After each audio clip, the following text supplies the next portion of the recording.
थांब. हो, तूच. इतकी घाई कशाची आहे रे तुला? ज्या उत्तरासाठी तू तळमळतोयस ते उत्तर देण्यासाठीच मी आज इथे आलोय. शांत हो आणि माझ्याकडे बघ. तुला फक्त तुझे रिकामे हात दिसले, पण त्या रिकाम्या हातांनी जेव्हा जेव्हा तू माझ्या पायरीला स्पर्श केलास तेव्हा तुझ्या नशिबातले कितीतरी काटे मी उपसून काढले. हे तुला दिसलं नाही?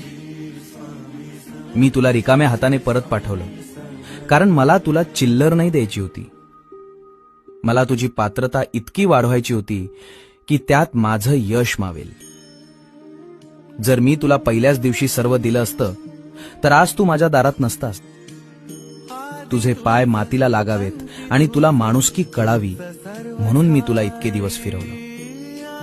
पण आता तुझी परीक्षा संपली, कारण आता मी जे देणार आहे ना ते सावरताना तुझे हे 2 हात सुद्धा अपुरे पडतील.